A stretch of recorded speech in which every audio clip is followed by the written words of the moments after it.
Students, मैं सुधाकर पांडे आज अपने चैनल मैथ्स गुरु सुधाकर सर पर हिंदी मीडियम कक्षा 9वीं के लिए अध्याय 6 रेखाएं और कोण से संबंधित कुछ परिभाषाएं लेकर आया हूं, जो इस पाठ के लिए बहुत ही महत्वपूर्ण है। बिना इसके आप इस पाठ को समझ नहीं सकते। और ये सिर्फ कक्षा 9वीं के लिए ही नहीं, बल्कि आगे की सभी क्लासों और पिछली क्लासेस के लिए भी उपयोगी हैं। इसलिए जितने भी विद्यार्थी मैथ्स पढ़ते हैं 6th to 12th, सभी के लिए ये परिभाषाएं आवश्यक हैं।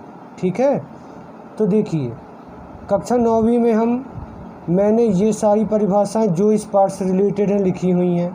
इन्हें मैं आज आपके लिए परिभाषा बताऊंगा और क्या होते हैं ये समझाऊंगा।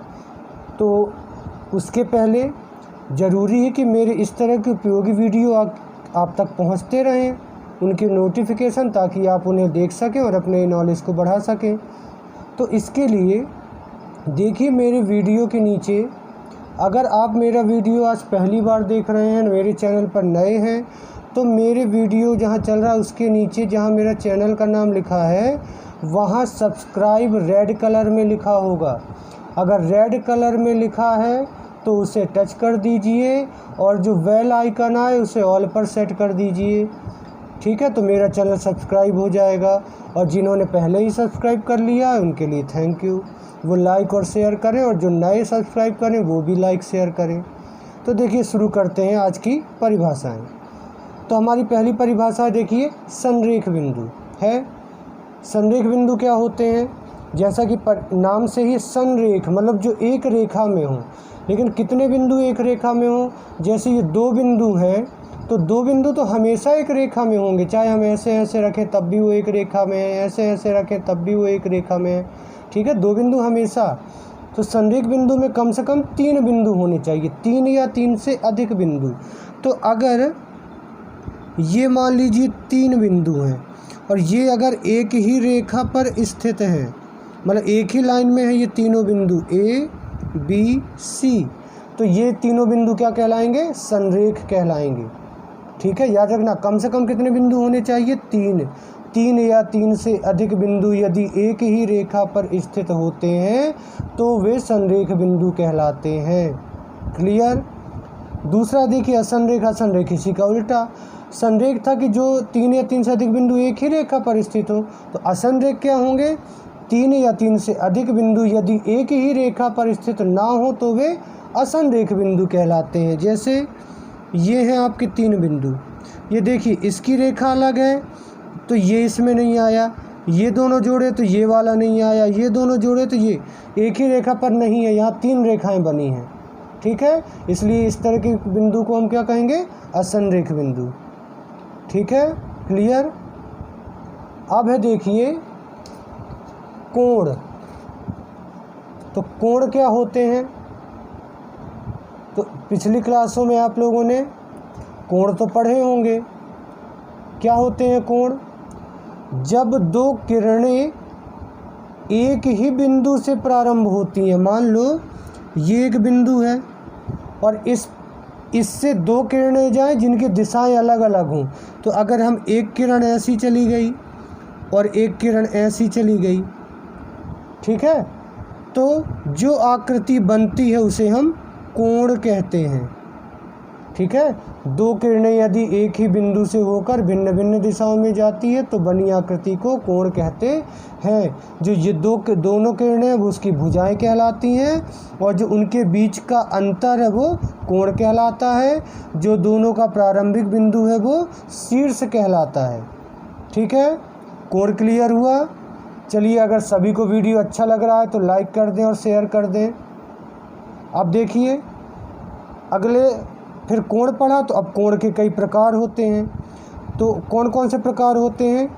तो कुल इसके 8 प्रकार होते हैं। तो मैं 8 को आपको देखिए एक्सप्लेन कर रहा हूँ, अच्छे से समझिएगा, बहुत सरल है।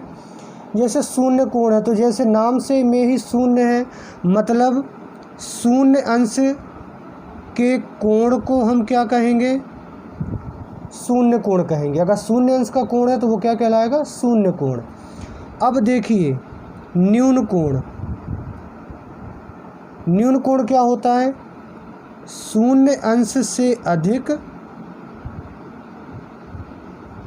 व 90 अंश से कम।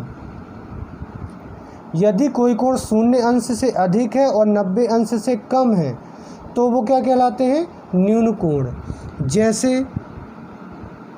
जैसे आपका 30 अंश है, 25 अंश है, 60 अंश है, 75 अंश है, ये सभी देखो 0 से बड़े हैं और 90 से छोटे हैं, तो ये सभी कोण क्या कहलाएंगे? न्यून कोण। ठीक है। अब आता है देखिए समकोण। समकोण क्या होता है? फिक्स 90 अंश के कोण को समकोण कहते हैं। कितने अंश के? 90 अंश का कोण। 90 अंश का कोण क्या कहलाता है? समकोण। ठीक है, याद रखिए 0 अंश का शून्य कोण, 90 अंश का समकोण, और न्यून कोण 0 से ज़्यादा और 90 से कम। फिर अधिक कोण क्या होता है? तो अधिक कोण होता है 90 अंश से अधिक व 180 अंश से कम। या अगर कोई कोण 90 से अधिक है और 180 अंश से कम है तो वो अधिक कोण कहलाता है। जैसे 110 अंश, जैसे 98 अंश, जैसे 125 अंश, जैसे 170 अंश, और ऐसे कई जो 90 से ज़्यादा हैं और 180 से कम है। फिर देखिए ऋजु कोण है। ऋजु कोण क्या होता है? 180 अंश का कोण ऋजु कोण कहलाता है। कि यदि 180 अंश का कोई कोण है तो वो क्या कहलाएगा? ऋजु कोण। क्लियर। प्रतिवर्ती कोण क्या होता है? प्रतिवर्ती कोण होता है 180 अंश से अधिक व 360 अंश से कम। ऐसा कोण जो 180 अंश से अधिक हो और 360 अंश से कम हो वो प्रतिवर्ती कोण कहलाता है।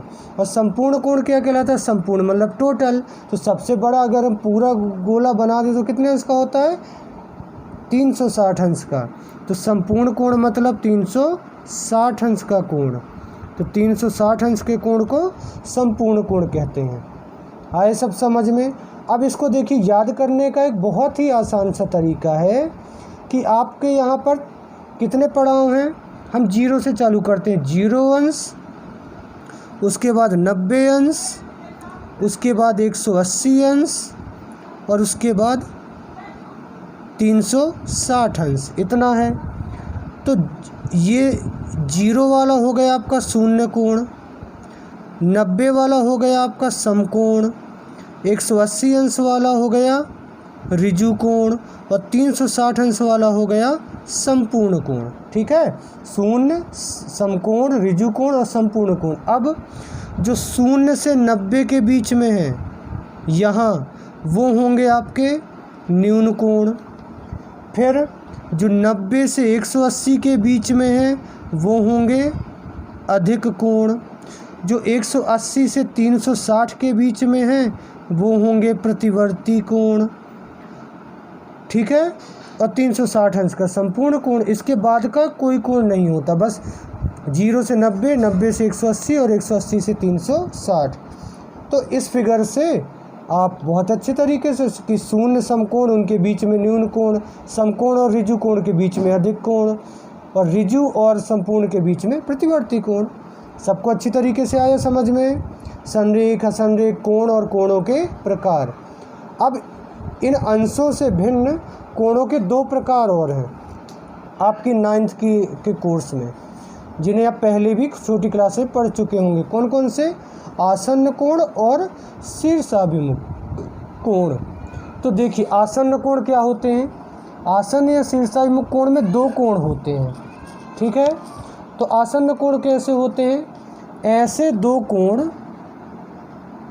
कोण हों, जैसे देखिए ये बना हुआ है, एक लाइन ये बीच से है, यहाँ देखिए ये 2 कोण हैं ऐसे 2 कोण जिनका शीर्ष उभयनिष्ठ हो। देखिए अगर हम इन्हें नाम दे दें तो A, B, C और ये बिंदु D, तो कोण ABC का भी शीर्ष B है और कोण CBD का भी शीर्ष B है, तो B दोनों का शीर्ष है और दोनों में एक रेखा BC उभयनिष्ठ है।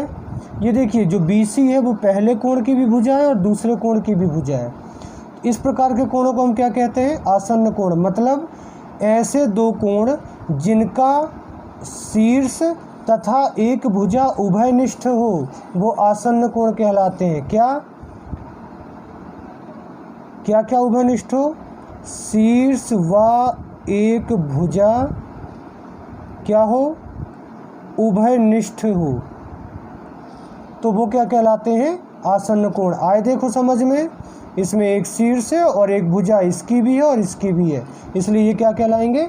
आसन्न कोण। फिर शीर्षाभिमुख कोण क्या होते हैं? तो शीर्षाभिमुख कोण भी दो कोण होते हैं, लेकिन उसमें केवल शीर्ष उभयनिष्ठ होता है, भुजा उभयनिष्ठ नहीं होती। जैसे ये दोनों कोण हैं, एक कोण ये है और एक कोण ये है, या फिर एक कोण ये है और एक कोण ये है। इसमें देखिए इसका भी शीर्ष ये है और इसका भी शीर्ष यही है, लेकिन देखो इसकी दोनों भुजाएं अलग हैं और इसकी दोनों भुजाएं अलग हैं। इसमें केवल क्या उभयनिष्ठ है? शीर्ष। तो अगर केवल शीर्ष उभयनिष्ठ हो तो वो शीर्षाभिमुख कोण होते हैं। शीर्ष के साथ कोई भुजा उभयनिष्ठ हो जाए तो वो आसन्न कोण होते हैं। ठीक है, आए सबकी समझ में? अच्छे से मज़ा आया हो और समझ में आया हो तो वीडियो को लाइक और शेयर कर दें।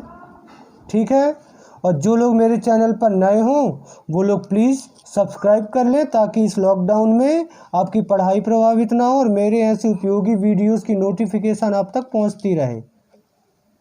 ठीक है विद्यार्थियों, मेरे चैनल पर आने के लिए धन्यवाद। चैनल को लाइक शेयर करें और वीडियो पूरा देखें ताकि आपको समझ में आए अच्छे से और कोई परेशानी ना हो। ठीक है बच्चों, धन्यवाद।